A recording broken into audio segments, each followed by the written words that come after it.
And it's a love that is symbolized by the orange. If I were to ask you, if I were to take this orange and I were to squeeze it as hard as I can squeeze it, and I were to ask you what will come out, you would probably say juice. And if I said, well, no matter how hard I squeeze it, do you think you'll ever get pineapple juice out of this? Do you think you'll get cranberry juice? Do you think you'll get apple juice? You would say, no, of course not. You would get orange juice. And if I were to further ask you why, when I squeeze this orange, does orange juice come out? You'd say, well, it's an orange. And that's what's inside. And that's the answer. That's the truth. When you squeeze an orange, you get out of it what's inside. And it doesn't matter if you squeeze it or if I squeeze it. It doesn't matter if you squeeze in the morning or at night. It doesn't matter what instrument you use, what time of day that you use, what circumstances are taking place. None of that is relevant to what's inside. When you squeeze an orange, it doesn't matter who does it, you can only get what's inside. Pretty obvious. And then if we extend that metaphor to yourself, and someone squeezes you, that is, puts pressure on you, that is, says something about you that you find offensive, that it behaves in ways that you find anathema to your belief systems, that is someone who is abusive towards you, that is someone who ignores you, that is someone who abandons you, whatever it might be.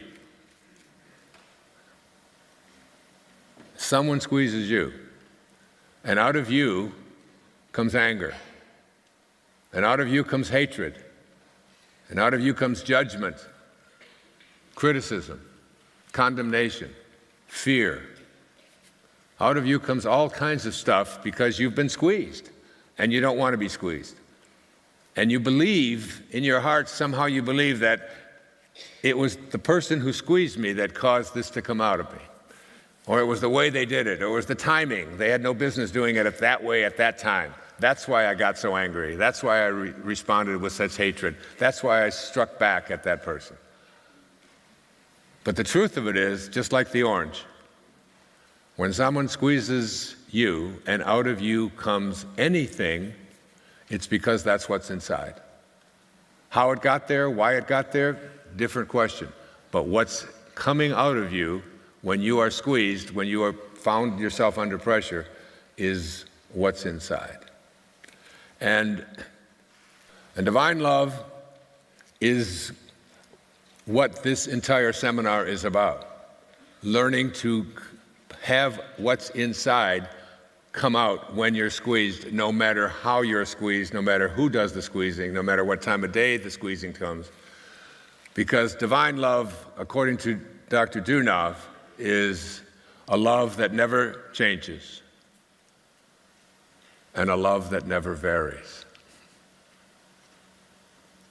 It's the kind of love that our source, that God, the Tao, divine mind, Allah, Krishna, whatever you want to call it, has for us. It asks nothing of us.